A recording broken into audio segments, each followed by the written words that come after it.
जय हिंद, राम राम, नमस्कार। आप सबके इष्ट गुरु माता पिता को प्रणाम करता हूँ। बाबू बच्चों को बहुत ढेर सारा प्यार।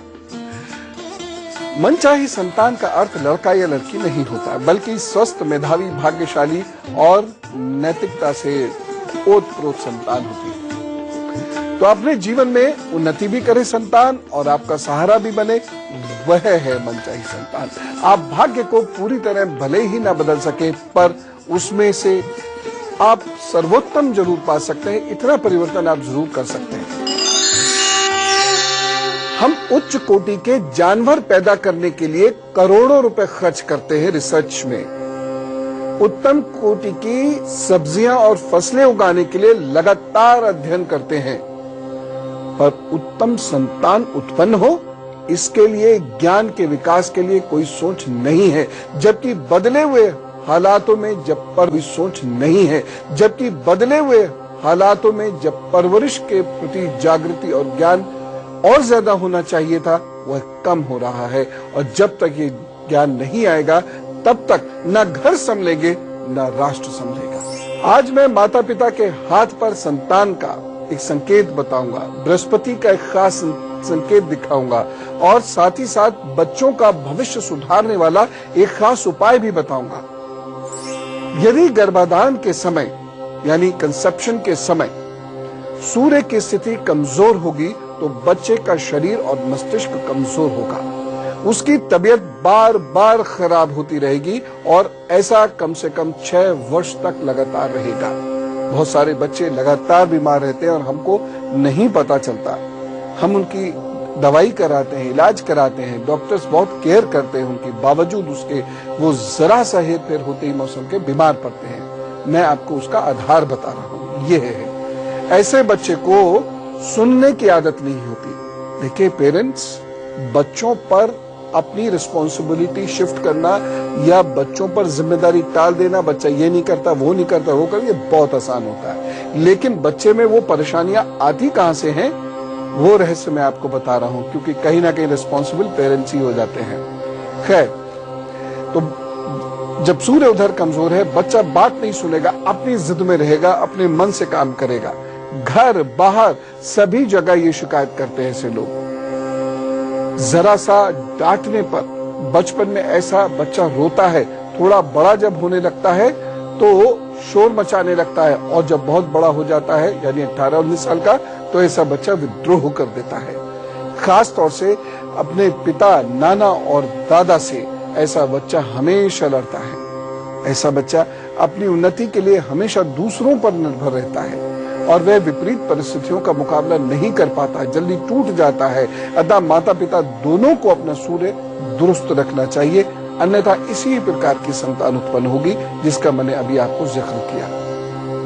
एक और चीज मैं बता रहा हूं, यदि माता पिता अपने सूर्य का ध्यान नहीं रखते तो बच्चा कमजोर होगा, बहुत कमजोर संतान पैदा होगी, और केवल शारीरिक रूप से ही नहीं, मानसिक रूप से भी। यहाँ परिवार के जीन्स से तुलना अवश्य कर लीजिएगा। चंद्रमा की मैं बात करता हूँ। यदि चंद्रमा कमजोर होगा तो उसमें भावनात्मक असंतुलन हो जाएगा बच्चे में। विशेषकर यदि गर्भाधान के प्रयास जिस वक्त है, उस वक्त स्त्री का चंद्रमा यदि कमजोर है तो मानसिक रूप से कमजोर संतान पैदा होगी। ऐसे संतान को अपने मनोभावों पर नियंत्रण कम होगा। उसमें क्रोध, एकाग्रता की कमी, रोना, डरना, अतिरेक की भावुकता, ये सारी कमियां उसके अंदर आ जाती हैं। इसलिए स्त्री को अपना चंद्रमा जरूर मजबूत कर लेना चाहिए। यहाँ परिवार की जीन से मैं फिर कह रहा हूँ, कंपैरिजन जरूर कर ले। ये मैं इसलिए बार बार कह रहा हूँ कि क्योंकि कुछ परिवार में ऐसा होता ही है। कुछ परिवार में बहुत अच्छे दिमाग वाले लोग हैं, लेकिन यदि उन्होंने ध्यान नहीं रखा तो उससे कम दिमाग वाले बच्चा होगा। कुछ परिवार में बहुत ही कमजोर दिमाग वाले लोग होते हैं, उससे भी कमजोर यानी कोई मेंटल डिसऑर्डर भी हो सकता है। खैर, अब इसमें उपाय हैं। जिन लोगों को संतान उत्पन्न करनी है या फिर जिनकी संतान हो गई है और अभी 12 वर्ष से छोटी है, वह लोग इस उपाय को करके बच्चे का तन मन दोनों मजबूत कर सकते हैं।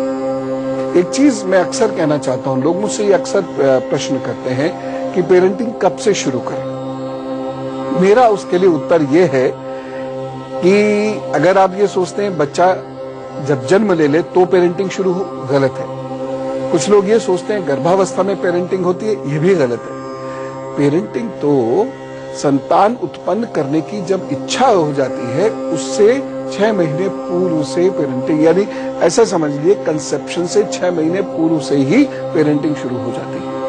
पुरुष और स्त्री दोनों को मानसिक और भावनात्मक रूप से संतुलित होना होगा, अन्यथा बच्चा कमजोर होगा ही होगा। और जब बच्चा कमजोर होता है तो हम उस पर दोष मढ़ देते हैं, ये नहीं देखते कि हमने उस वक्त क्या हम मानसिक और शारीरिक व्यवस्था थी जिस वक्त इस संतान का कंसेप्शन हुआ था। सूर्य और चंद्र की पूजा अवश्य करनी चाहिए माता पिता को। आवश्यकता है तो पुरुष बेल के पेड़ की जड़ या कनेर के पेड़ की जड़ पहने, इससे पुरुष का सूर्य मजबूत होगा और बच्चे पर सकारात्मक असर पड़ेगा।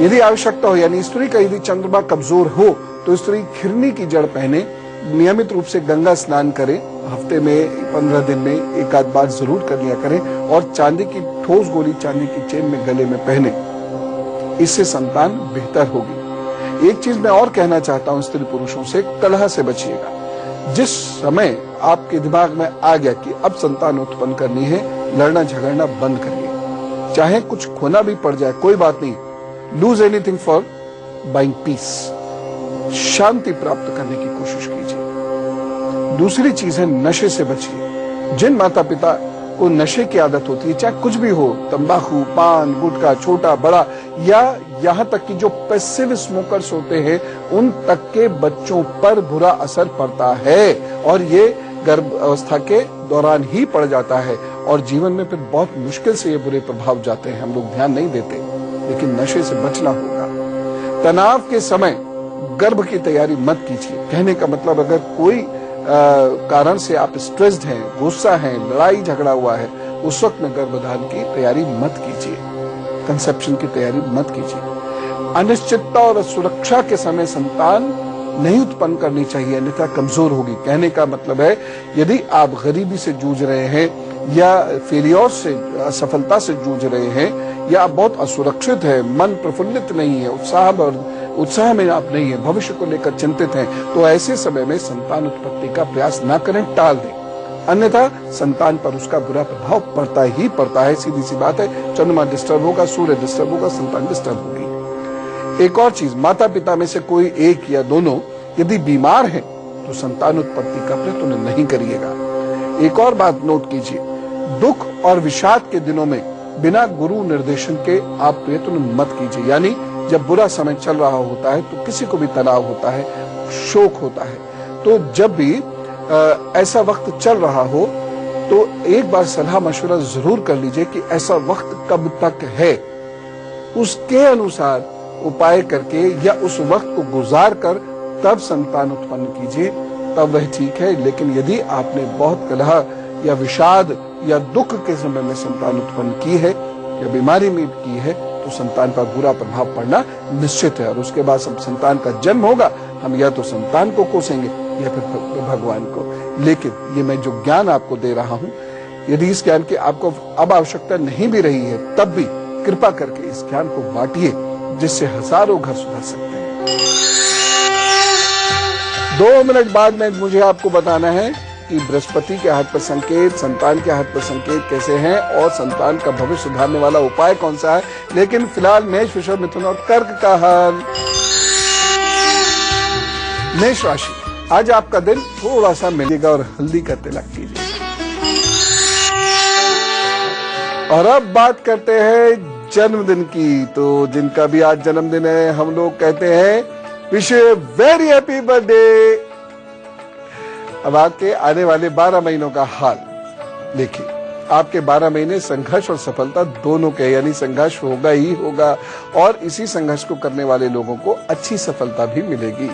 नई विद्या सीखेंगे, कोई नई जानकारियां लेंगे और उससे आपको लाभ होगा, प्रतिष्ठा का भी और धन का भी। गुरु और विद्वानों की प्राप्ति होगी इन 12 महीनों में आपको। साथ ही साथ घर में नए मेहमान के योग भी बनते हैं। धन के काम रुकेंगे नहीं, पर धीरे धीरे होंगे, संघर्ष उसमें होगा, इसलिए धैर्यहीन मत रहिएगा। सब ठीक होगा, प्रभु आपके काम बनवाएंगे जरूर। हाँ, ये उपाय जरूर कर लीजिएगा। और उपाय है, अब से 12 महीने तक हर बृहस्पतिवार गाय गुरु और मंदिर की जो बन सके वैसी सेवा कीजिए। अपने क्षेत्र में अच्छे से पढ़े, यानी आप व्यापारी हैं तो व्यापार के क्षेत्र का ज्ञान लीजिए, विद्यार्थी हैं तो पढ़ाई अच्छे से कीजिएगा। जो भी आप काम करते हैं उसको समझें, उसमें शोध करें थोड़ा सा। हाँ, निवेश का बहुत ध्यान रखिएगा। चलिए अब बातचीत का सिलसिला शुरू करते हैं। यदि आपको कोई बातचीत करनी हो तो इसको याद रखिएगा, goodluckguru@itvnewsindia.com 100 शब्दों में अपनी समस्या लिख भेजिएगा, नाम और फोन नंबर के साथ। और मैं प्रभु से प्रार्थना करता हूं कि जो लोग भी अपनी समस्या भेजें, प्रभु उन पर कृपा वैसे ही कर दे। वंदना जी से बात करते हैं, लखनऊ से हमारे साथ है। राम राम वंदना जी। राम राम गुरु जी। क्या डेट ऑफ बर्थ है आपकी? 13 अप्रैल 1987। जन्म स्थान है मुरादाबाद, यूपी। और टाइम है 4:30 AM। क्या जानना चाहते बेटे? सर, मेरी अभी रिसेंटली मैरिज हुई है, अभी जो है 30 मई को। तो मैं अपना करियर और मतलब कि जो हस्बैंड है मेरे, उनकी जॉब में बहुत डिस्टर्ब चल रहा है अभी तक। मतलब कि वो यहाँ पे आए थे छोड़ के अपनी जॉब, मगर अभी भी उनकी जॉब मतलब प्रॉब्लम चल रही है लगने में। 10 अप्रैल के बाद से चीजें आपके जीवन में बेहतर होनी शुरू होंगी। अभी तो 3-4 महीने तो कम से कम है ही हैं कष्ट के, 6 महीने लगा लीजिए। अप्रैल से चीजें बेहतर होनी शुरू होंगी। पति पत्नी दोनों मिलकर मंगलवार को बेसन की मिठाई बांट दिया करें और आप शुक्रवार को दही से स्नान कर लिया करें। बस। दीप्ति जी से बात करते हैं, नासिक से हमारे साथ है। राम राम दीप्ति जी। नमस्ते सर जी। जी। 4 जनवरी 1981। टाइम 3:30 सुबह का। और बर्थ प्लेस? संगमनेर। कहाँ? महाराष्ट्र में। मेरी शादी में बहुत प्रॉब्लम्स आ रही है। मैं खुद ही प्रपोजल ढूंढ रही हूँ, मेरे पेरेंट्स का भी इतना सपोर्ट नहीं है मुझे। तो बात शुरू तो होती है लेकिन शादी तय नहीं होती। एक तांबे का छल्ला डाल लीजिएगा मंगलवार के दिन अपनी अनामिका में, दोनों अनामिका में। और उसके साथ साथ आप मंगलवार को मंदिर में घी और शहद का दान कर दीजिए 5 बार। तो प्रभु ने चाहा जल्दी हो जाएगा, ज्यादा चिंता की बात नहीं है। और अब बताता हूं मैं आपको आज का गुरु मंत्र। उत्तम संतान के लिए पहला सूत्र, कन्यादान का संकल्प अवश्य लीजिएगा संतान आने से पूर्व।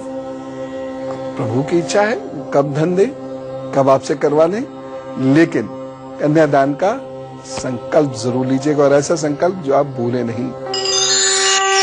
और अब कल का एजेंडा।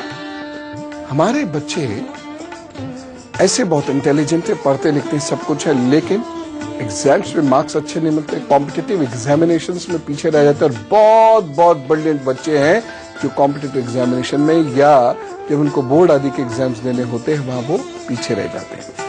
ऐसा क्यों होता है? तनाव और नर्वसनेस क्यों होती है? तनाव और नर्वसनेस को ठीक कैसे करेंगे? ढेर के ढेर उपाय बताऊंगा और बच्चा चमकेगा, ये तय है। तो कल चिल्ड्रंस डे स्पेशल दिन 2, दूसरे दिन की बातचीत का यही हमारा एजेंडा है। साथ जरूर रहिएगा। और फिलहाल चलो, राम राम, नमस्कार।